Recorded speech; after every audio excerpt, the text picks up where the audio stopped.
সবাইকে স্বাগতম digital marketing fundamental কোর্সে। আয়নাবাজির কথা হয়তো সবার মনে আছে, বক্স অফিসে হিট ছবি, তুমুল আলোচনা চারদিকে। অজ্ঞাতনামা কয়জন দেখেছেন, আর কয়জনই বা নাম শুনেছেন? নাকি এই মুভির নাম অজ্ঞাতই আপনার কাছে? অথচ ক্রিটিক রিভিউতে অজ্ঞাতনামা এগিয়ে, এমনকি জাতীয় পুরস্কারও পেয়েছে তৌকির আহমেদের এই ছবি। তো আপনি অজ্ঞাতনামার নাম শুনেননি, অথচ আয়নাবাজির নাম শুনেছেন কেন? কারণ আয়নাবাজি মার্কেটিং বাজেট ছিল বেশি। সো এরা মুভি রিলিজের আগে গান রিলিজ দিয়েছে, ট্রেলার রিলিজ দিয়েছে, পোস্টার ছাপিয়েছে, ইউজার জেনারেট কন্টেন্ট বানিয়েছে, হাইপ ক্রিয়েট করেছে, সিনেমা হলে গিয়ে ফ্যান রিয়াকশন নিয়েছে, আবার যারা লিড ক্যারেক্টার তারাও গিয়ে সিনেমা হলে দেখেছে। সো এরকম বিভিন্ন মার্কেটিং স্ট্যান্ড ছিল। অথচ অজ্ঞাতনামার এত জাঁকজমক ছিল না, সো সেই জন্য আপনি নাম শুনেননি। আবার হলিউডের মুভিতে কিন্তু একই ব্যাপার, এখানে প্রচুর মার্কেটিং বাজেট থাকে। আপনার প্রোডাকশন বাজেট যদি থাকে $60 মিলিয়ন, মার্কেটিং বাজেট থাকবে $40 মিলিয়ন, অথবা কখনো কখনো এরও বেশি। এই জন্য 100 মিলিয়নে একটা ছবি থেকে তারা 200, 300, 400, 500 মিলিয়ন পর্যন্ত রেভিনিউ আর্ন করে। তো এটাই মার্কেটিংয়ের কেরামতি, যাকে বলে প্রচার এই প্রসার। সো প্রথম আমাদের কমন মিস্টেক যেটা আমরা দেখি, যে মার্কেটিংয়ের জন্য বাজেট না রাখা, বা এনাফ এফোর্ট বা এনাফ টাইম হচ্ছে না দেওয়া। সো যেটা করে সবাই প্রোডাকশনের উপর প্রচুর টাইম দেয়, কিন্তু মার্কেটিংয়ের উপর টাইমটা দেয় না। সো স্মল এন্টারপ্রেনারদের যদি এক্সাম্পল বলি, তারা 40 টাকা দিয়ে একটা প্রোডাক্ট কিনে বা বানায়, এরপর 60 টাকা দিয়ে বিক্রি করে। এরপর ভাবে আমার মনে হয় 20 টাকা লাভ হয়ে গেল।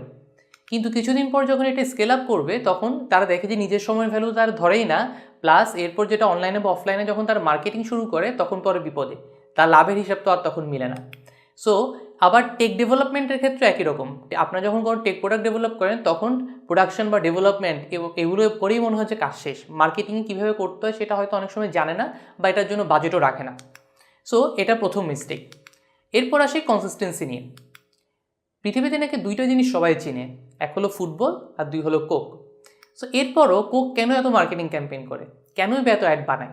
এর কারণ তারা আপনার মাথায় থেকে যেতে চায়, যেটাকে বলে top of the mind awareness বা টমা। সো এই জন্যই কোকাকোলা এত মার্কেটিং ক্যাম্পেইন করে।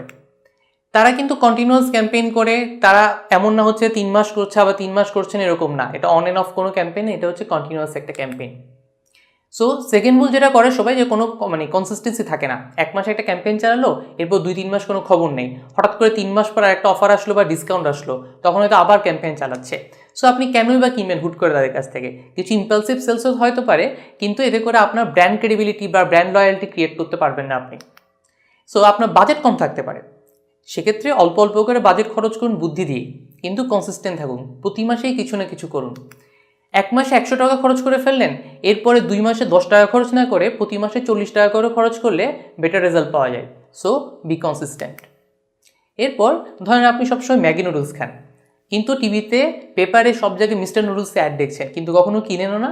দোকানে যতবার যান সেই ম্যাগি নুডলসই কিনেন। সে এরপর দেখলেন 6 মাস পর একদিন গেলেন দোকানে, দেখলেন সেদিন কোনো কারণে ম্যাগি নুডলস নাই, অথচ আপনার সেদিন কেনাই লাগবে। কী করবেন আপনি? শেলফে চোখ দিবেন, এরপর দেখবেন মিস্টার নুডলস। সো মিস্টার নুডলসের নাম যেহেতু এতদিন ধরে শুনেছেন বা দেখেছেন, সেটা তখন হয়তো সেটা কিনে চলে আসবেন। সো আমার ক্ষেত্রেও তাই হয়েছে, এটা একটা জীবন থেকে নেওয়া এক্সাম্পল। তো মার্কেটিং কিন্তু এভাবেই কাজ করে। আমরা কিছু ক্লায়েন্ট পাই যাদের কথা হচ্ছে, এখন একটা ক্যাম্পেইন চালালাম, এখনই অ্যাপ ইনস্টল হচ্ছে না কেন, এখনই আমাদের সবাই প্রোডাক্ট ইউজ করছে না কেন? সো আমরা তাদেরকে যেটা বুঝতে পারি না, যে তারা হচ্ছে তখন অল্পতে হতাশ হয়ে যায় এবং তারা ক্যাম্পেইনটা বন্ধ করে দিতে চায়। যে জিনিসটা আমরা তাদের বোঝাতে পারি না, মার্কেটিং আর সেলস কিন্তু আলাদা। মার্কেটিং ফিউচার কাস্টমার তৈরিতে হেল্প করে, একটা ব্র্যান্ড অ্যাওয়ারনেস অথবা ব্র্যান্ড কনসিডারেশনের জন্য কাজ করে। সো কোনো প্রোডাক্টের বিজ্ঞাপন টিভিতে বা পেপারে দেখলে কিন্তু আমার পরের দিন দোকানে ছুটে যায় না। মার্কেটিং ক্যাম্পেইনের এফেক্ট সেলসে আসতে অনেক সময় 3 মাস বা 6 মাস, অনেক সময় 1 বছর লেগে যেতে পারে। So marketing is a marathon, not a sprint. So আপনাকে আপনার রেজাল্ট প্রডিউস করার জন্য কিন্তু সময় দিতে হবে, অর্থাৎ ধৈর্য ধরতে হবে। তো মার্কেটিংয়ে সবসময় ধৈর্যই ধর্ম। এরপর যে ভুলটা আমাদের হয় সবার, মার্কেটিংয়ের জন্য আমরা কোনো সেট রুলস খুঁজি, কিন্তু যেটা অন্যের জন্য কাজে দিচ্ছে সেটা হয়তো আপনার জন্য কাজে নাও লাগতে পারে। অন্যকে হয়তো ইমেল মার্কেটিং করে লাভ পায়নি, এর মানে এই না যে আপনার বিজনেস নেচারের সাথে সেটা যাবে না। আপনি হয়তো ইমেল মার্কেটিং দিয়ে কিন্তু কাস্টমার অ্যাটেনশন করতে পারেন। সো এখানে কন্টিনিউয়াস বেসিস আপনাকে এক্সপেরিমেন্ট করে যেতে হবে। এখানে আপনি টেস্ট করবেন, সেটাতে আপনার ভুল হবে, আপনি শিখবেন, আবার ভুলটা অ্যাডজাস্ট করবেন, এরপর আবার সেটা ইমপ্লিমেন্ট করবেন। এটা কিন্তু একটা continuous process. So test, try and fail, আবার হচ্ছে আপনাকে লার্ন অ্যান্ড ইভলভ করতে হবে, অ্যাডপ্ট করতে হবে, সেটা আবার অ্যাডাপ্ট করতে হবে। সো এভাবে হচ্ছে এটা একটা কন্টিনিউয়াস প্রসেস। সো কোনো শর্টকাট খুঁজতে যাবেন না কখনো। এরপর অনেক সময় আমরা যেটা দেখি, ডিজিটাল মার্কেটিং বলতে সবাই শুধু ফেসবুক মার্কেটিংকে বুঝে, অনেকে আবার শুধু পেজ লাইকের মতো একটা ভ্যানিটি ম্যাট্রিক্সকে কনসিডার করে। সো তারা ফেসবুক পোস্টের নিচে একটা বুস্ট অপশন, সেটাতে ক্লিক করে আর কি একটা ক্রেডিট কার্ড ইনফরমেশন দিয়ে ভাবে ডিজিটাল মার্কেটিং বুঝি করেই ফেললাম। So only Facebook marketing is not digital marketing. Search engine marketing আছে, লোকাল বিজনেস লিস্টিং আছে, আপনার কোনো ওয়েবসাইট থাকলে সেটার জন্য গুগল ডিসপ্লে অ্যাড চালাতে পারেন, ইউটিউবে অ্যাড দিতে পারেন, ইমেল ক্যাম্পেইন করতে পারেন, আবার রিমার্কেটিং করতে পারেন, অর্থাৎ আপনার ওয়েবসাইটে যারা একবার ঢুকেছে তাদেরকে আবার অ্যাড দেখাতে পারেন। এছাড়া লিঙ্কডইন আছে, পিন্টারেস্ট আছে, কোরা আছে, অ্যাফিলিয়েট মার্কেটিং আছে, নেটিভ মার্কেটিং আছে, অর্থাৎ অনেক অনেক অপশান।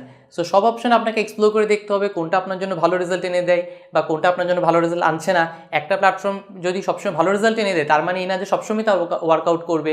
সো কিছু কিছু সময় অন্য একটা প্ল্যাটফর্মও আপনাকে এক্সপ্লোর করে দেখতে হবে। সো এই জন্যই আমাদের এই কোর্সটা সাজানো, আপনি যেন পুরো ডিজিটাল মার্কেটিং এরেনা নিয়ে একটা আইডিয়া পান। সো একটা ফিলিপ কটলারে একটা কথা আছে যে মার্কেটিংয়ে আপনি একদিনে হয়তো শিখে যাবেন, কিন্তু এটাতে মাস্টার হয়তো লাইফ টাইম লেগে যেতে পারে। So happy learning.